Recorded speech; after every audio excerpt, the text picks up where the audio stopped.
আসসালামু আলাইকুম রহমতুল্লাহি বারকাতু। পৃথিবী জুড়েই নাস্তিকরা বেড়ে যাচ্ছে, অর্থাৎ নাস্তিকদের সংখ্যা দিন দিন বেড়ে যাচ্ছে। এর অন্যতম কারণ হচ্ছে বিজ্ঞান চর্চা বেড়ে যাচ্ছে এবং ধর্মীয় চর্চাটা কমে যাচ্ছে। আল্লাহ রাসূল সাল্লাল্লাহু আলাইহি ওয়াসাল্লামের যুগেও অনেক মানুষ বিধর্মী ছিল, তারা ধর্মে ফিরে এসেছে। কিন্তু বর্তমান যুগে যেমন ধর্ম আছে তেমন বিধর্ম আছে, আবার কিছু নাস্তিক আছে। কিন্তু সর্বশেষ যে জরিপ, সেই জরিপ অনুযায়ী দেখা যাচ্ছে যে সারা পৃথিবীতেই কিন্তু এই নাস্তিকদের সংখ্যা বাড়ছে। এখন একজন নাস্তিকের সবচাইতে বড় যে কথা, সেটি হচ্ছে সৃষ্টিকর্তা বলতে কিচ্ছু নেই। আপনি চিন্তা করে দেখুন যে আপনি সৃষ্টি হয়ে এলেন আপনার পিতামাতার কাছ থেকে, আপনি বলতেছেন যে আপনার পিতামাতার কোনো সৃষ্টিকর্তা মানে সৃষ্টি নেই, মানে তারা কোথা থেকে এসছে? অথবা আপনার যে সন্তানরা হবে তারা কোথা থেকে হবে? আপনার কাছ থেকে হতে হবে। তো তো কেউ তো একজন সৃষ্টি করছে, মানে আপনি সন্তান নিচ্ছেন বা আপনার পিতা সন্তান নিয়েছে এবং তার পিতা সন্তান নিয়েছে বলে তার বাবা হয়েছিল। So, এই যে ধারাবাহিক প্রবণতা, এটা কিন্তু বিদ্যমান আছে। তাহলে প্রাথমিকভাবে বোঝা যাচ্ছে যে মানুষ কিন্তু হুট করে হয়ে আসেনি, কেউ সৃষ্টি করছে বা কেউ তৈরি করছে, তারপর একটা প্রক্রিয়ার মাধ্যমে এই মানুষ এসেছে।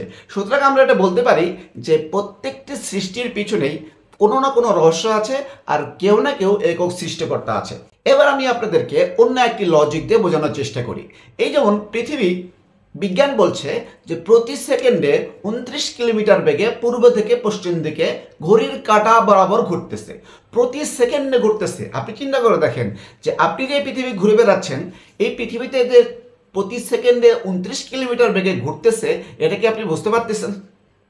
ডেফিনেটলি না, কোনোভাবে বোঝার সুযোগ নেই। কিন্তু এটা বুঝতে হলে আপনাকে সেই IIS অর্থাৎ ইন্টারন্যাশনাল স্পেস স্টেশনে যেতে হবে। সেখান থেকে যদি আপনি দেখেন যে পৃথিবী কিন্তু প্রতি সেকেন্ডে 29 কিলোমিটার বেগে ঘুরতেছে, এটা আপনি বলতে পারবেন। এই নাস্তিককে আমরা আরও জিজ্ঞেস করতে চাই, এই যে মহাকাশ, আপনি কি বলতে পারবেন যে পৃথিবী থেকে আকাশের দিকে তাকালে কোন জিনিসটি দেখা যায়? আপনি বলবেন তারা, তারপর বলবেন যে মাঝে মাঝে গ্রহ দেখা যায়, আবার চাঁদ দেখা যায়। কিন্তু এরপরে কি আছে? এরপরে বিজ্ঞান বলছে 1350 কোটি আলোকবর্ষ দূরে গিয়েও এই তারা, এই ছায়াপথ, এই নক্ষত্র, এই নীহারিকায় পাওয়া গেছে। তাহলে আপনি বুঝুন, এই পৃথিবী থেকে আকাশের দিকে তাকালে সত্যিই কি আমরা আকাশের সীমারেখা নির্ধারণ করতে পারবো? বিজ্ঞান কি পেরেছে? তাহলে আপনি বুঝুন যে যে সীমানা পর্যন্ত বিজ্ঞান যেতে পেরেছে, অর্থাৎ যে টেলিস্কোপগুলো ছবি তুলতে পেরেছে, এরপরে আসলে কি আছে আমরা জানি না। এই যে আমরা নিঃশ্বাস নিচ্ছি, এটা কি আপনি নিচ্ছেন? নো, এটা একটা অটোমেটিক সিস্টেম। আপনাকে নিঃশ্বাস নেওয়ার জন্য এই বাতাসের মধ্যে যে অক্সিজেন থাকার প্রয়োজন আছে, এই অক্সিজেনটা তো কেউ না কেউ দিয়েছে। এই অক্সিজেন তৈরি করার জন্য গাছের প্রয়োজন আছে।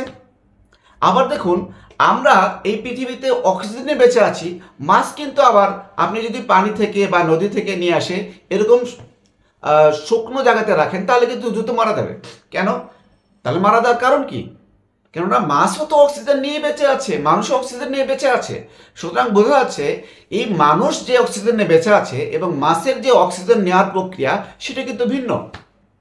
আমরা দু চোখ দিয়ে দেখতে পারি, বাদুড় কিন্তু দু চোখ দিয়ে দেখতে পারে না। তারপরেও তারা এই পৃথিবীতে খেয়ে পরে বংশ বিস্তার করে বেঁচে আছে। সুতরাং বুঝুন, এই যে বিভিন্ন ধরনের উপকরণ, বিভিন্ন ধরনের প্রাণী, এগুলো এমনি এমনি হতে পারে না। এমনি এমনি হলে কোনো কিছু সিস্টেমেটিক্যাল হতো না, মানে ব্রেকডাউন করতো।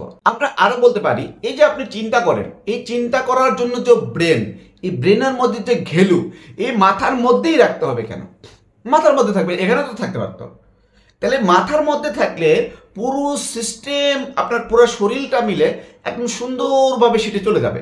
এই জন্য কিন্তু এটা মাথার মধ্যে রাখা হয়েছে। আবার দেখুন এই হাত, আবার দেখুন এই হাত, এই চোখ। আপনি চিন্তা করেন, দুটো চোখের মধ্যে যদি একটা চোখ না থাকতো, এই দু চোখ না থাকলে কেমন দেখাতো? এই জিহ্বা, জিহ্বা দেখুন, এই জিহ্বা দিয়ে আপনি হাজার রকমের স্বাদ গ্রহণ করতে পারতেছেন। এখন কোনো মানুষ যদি বানাতো বা কেউ যদি না বানাতো, এই জিহ্বাটা এই জায়গায় আসবে কিভাবে বলেন? আপনি যদি মানুষের প্রজনন প্রক্রিয়া দেখেন, একজন পুরুষ এবং একজন মহিলাকে কতটা সুচারুরূপে তৈরি করা হয়েছে যে একজন পুরুষ একটা মহিলার প্রতি আকৃষ্ট হবে। এবং আপনি দেখুন, একটা পুরুষের যে যে অঙ্গ প্রত্যঙ্গ যে যে জায়গায় রয়েছে, এবং সেই জন্ম প্রক্রিয়া যে আছে এই প্রক্রিয়াকে উৎপাদনশীল প্রক্রিয়া উৎপন্ন করতে হলে যে যে জায়গায় যা যা থাকা দরকার একটা মেয়েরও সেভাবে আছে। সুতরাং বুঝতে পারছেন যে আল্লাহ তাআলা মানুষকে যে একদম সুপনন বা নির্পণভাবে সৃষ্টি করেছে এ বিষয়ে কোনো সন্দেহ নেই। আপনারা যদি এতই নাস্তিকতা থাকে তাহলে আমার এই প্রশ্নগুলোর আনসার দিয়ে যাবেন আশা করি। তাহলে আপনারা বুঝতে পারবেন যে আল্লাহ বলতে অবশ্যই একজন আছেন যিনি সৃষ্টিকর্তা, সেটা মুসলিমদের হোক, সেটা হিন্দুদের হোক, সেটা খ্রিস্টানদের হোক, নিশ্চয়ই সৃষ্টিকর্তা এক এবং তিনি অবিনশ্বর।